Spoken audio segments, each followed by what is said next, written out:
నమస్కారం city news కి స్వాగతం ముందుగా ముఖ్యాంశాలు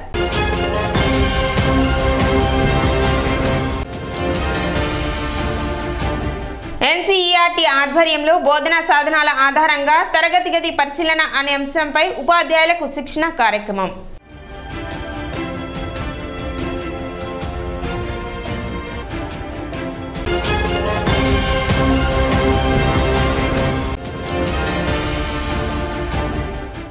రైతులకు 20,000 రూపాయల పెట్టుబడి సాయం అందిస్తానన్న ప్రభుత్వ హామీని నెరవేర్చాలి రైతు సంఘం రాష్ట్ర సహాయ కార్యదర్శి జొన్న శివశంకరరావు డిమాండ్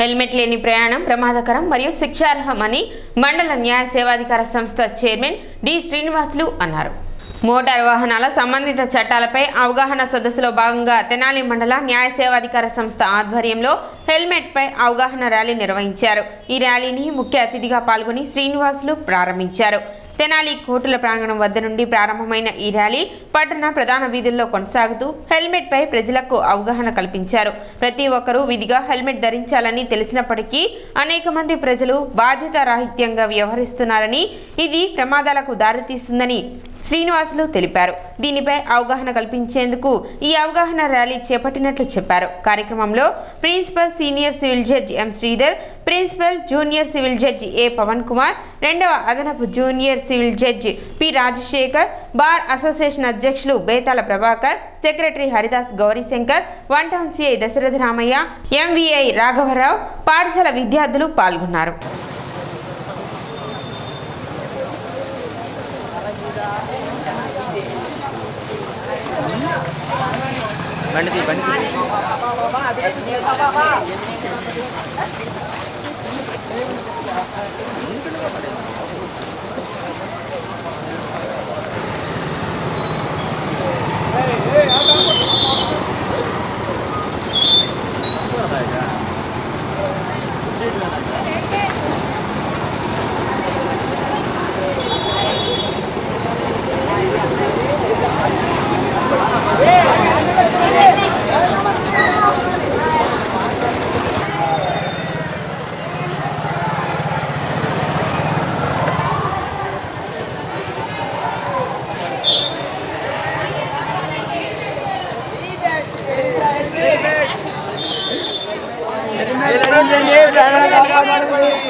ఈరోజు ముఖ్యంగా ఈ కార్యక్రమం చేపట్టడం ముఖ్య ఉద్దేశం ఏమిటంటే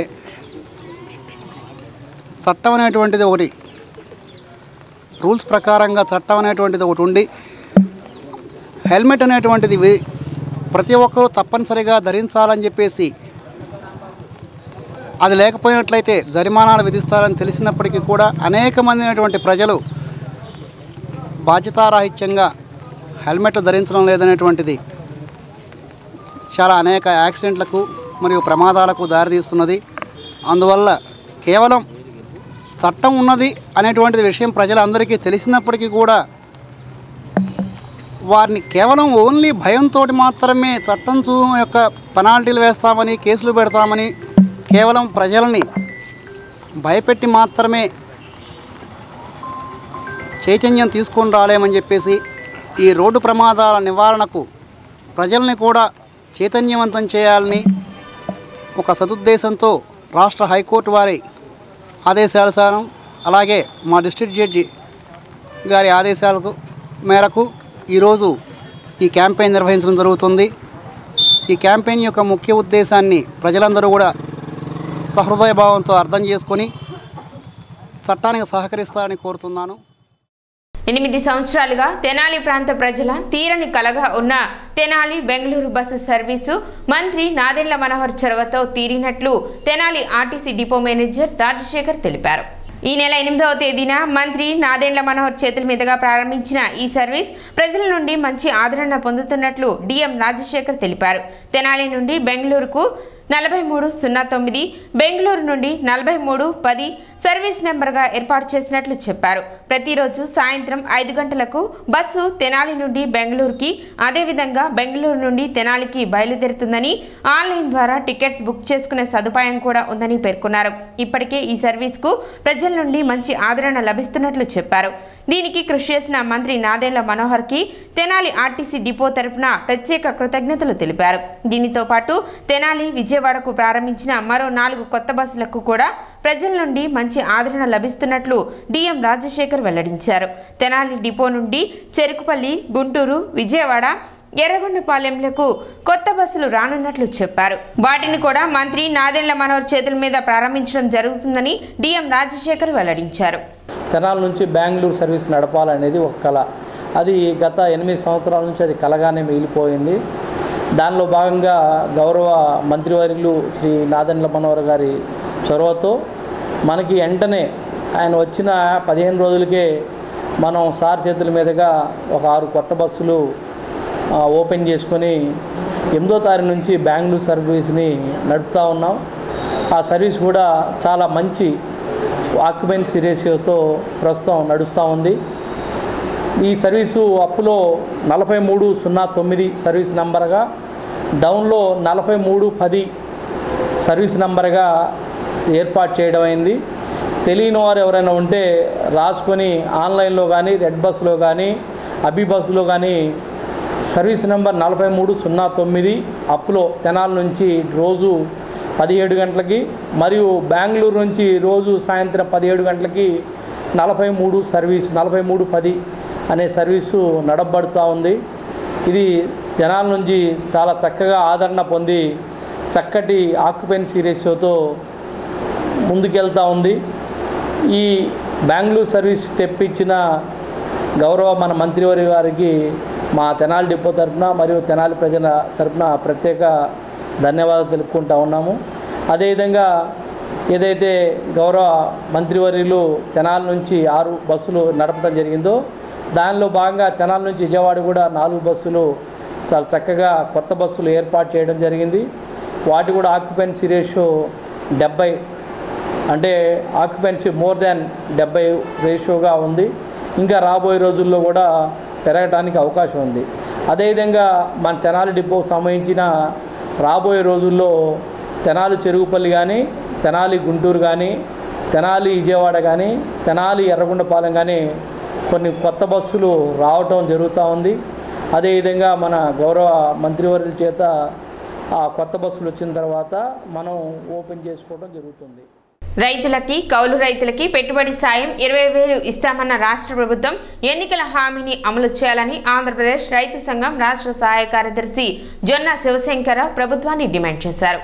రైతు, కౌలు రైతు, వ్యవసాయ కార్మిక సంఘాల పిలుపు మేరకు గురువారం సబ్ కలెక్టర్ కార్యాలయంలో పరిపాలనాధికారి ఏ జయరావుకు ఐతానగర్, కటవరం, ఎరకలపూడి సచివాలయంలో వినతి పత్రాలు అందజేశారు. అనంతరం గోలిటొంగ రోడ్డు నేలపాడులో వెదపెట్టి నీట మునిగిన వరి పొలాలను రైతు సంఘం బృందం సందర్శించింది. జొన్న శివశంకరరావు విలేకరులతో మాట్లాడుతూ కేరళ తరహా రుణ విమోచన చట్టం చేయాలని, రైతు, కౌలు రైతులకు 2 లక్షల రూపాయల వరకు బ్యాంకుల్లో ఉన్న అన్ని రకాల రుణాలు మాఫీ చేయాలని కోరారు. ఈరోజు ఖరీఫ్ ప్రారంభమైన పరిస్థితిలో పెట్టుబడి సాయానికి 20,000 రూపాయలు అందిస్తామని చెప్పేసి తెలుగుదేశం పార్టీ ఎన్నికల మేనిఫెస్టోలో రైతాంగానికి హామీ ఇచ్చింది. ఆ క్రమంలో ఖరీఫ్ ప్రారంభమైన సందర్భాల్లో 20,000 రూపాయలు వెంటనే రైతు ఖాతాల్లో జమ చేయాలని చెప్పేసి, ఆ క్రమంలో ఇన్పుట్ సబ్సిడీ అందించాలని చెప్పేసి, బీమా 2022, 23, 24 బీమా మొత్తం కూడా ఇప్పటికి కూడా అంటే నష్టపోయిన రైతులకి ఆ బీమాని ఇప్పటికి కూడా రైతు ఖాతాలో జమ చేసిన పరిస్థితి లేదు. అది కూడా వెంటనే ఆయా రైతాంగ ఖాతాల్లో జమ చేయాలని చెప్పేసి, కౌలు రైతులకి గత జగన్మోహన్ రెడ్డి గారి ప్రభుత్వంలో ఏదైతే భూ యజమాని సంతకం పెడితేనే కౌలు కార్డులు ఇస్తామని చెప్పారు. కౌలు కార్డులు ఆ విధంలో ఏంటంటే కౌలు కార్డులు వచ్చే పరిస్థితి కనిపించడం లేదు. కౌలు రైతులు నష్టపోతూ ఉన్నారు. మేము రైతు సంఘం, కౌలు రైతు సంఘం ఏం డిమాండ్ చేస్తూ ఉన్నామంటే, భూ యజమానితో సంబంధం లేకుండా గ్రామ సభలు జరిపి గ్రామ సభలలోనే కౌలు రైతులు గుర్తించి కౌలు కార్డులు ఇచ్చి కౌలు రైతులు ఆదుకోవాలని చెప్పేసి ఇప్పుడున్న నూతన ప్రభుత్వాన్ని మేము డిమాండ్ చేస్తూ ఉన్నాం. అదేవిధంగా వాళ్ళకి రుణ సౌకర్యం కూడా అందించాల్సిన అవసరం ఉంది. పక్కన తెలంగాణ రాష్ట్రంలో 2 లక్షల రూపాయల రైతులకి, కౌలు రైతులకి రుణమాఫీ చేశారు. ఆ క్రమంలోనే రైతులకి, కౌలు రైతులకి 2 లక్షల రూపాయల రుణమాఫీ చేయాలని చెప్పేసి మేము ప్రభుత్వాన్ని డిమాండ్ చేస్తాం. జిల్లా ఉపాధ్యక్షుడు ములకా శివసాంబిరెడ్డి మాట్లాడుతూ పంట కాలువలు, మురుగు కాలువలు, పూడికిపోయిన తోటకు గొర్రపు టెక్కను సత్వరమే తొలగించేందుకు చర్యలు తీసుకోవాలని కోరారు. నష్టపోయిన పసుపు రైతులకు పరిహారం ఇచ్చేందుకు చర్యలు తీసుకోవాలని విజ్ఞప్తి చేశారు.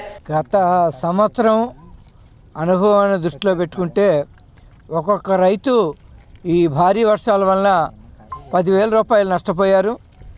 పోయిన సంవత్సరం మేము రైతు సంఘంగా ధర్నాలు చేసి ఏదో తాత్కాలికంగా మురుక్కాలలో, పంట కాలంలో ఉన్న తూటాకు, గుర్రపుడెక్కకు తొలగించారు.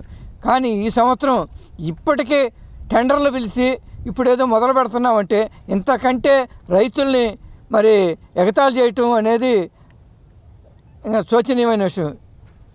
ఎప్పుడో వేసవికాలంలో చేయాల్సిన మరమ్మతులు ఇప్పుడు జూలై 20వ తారీఖు వస్తుంటే ఇప్పుడు చేస్తున్నామంటే మరి హాస్యాస్పదంగా ఉన్న పరిస్థితి. అందుకని ప్రభుత్వ అధికారులు కూడా స్పందించి వెంటనే చేయాలని కూడా విజ్ఞప్తి చేస్తున్నాం.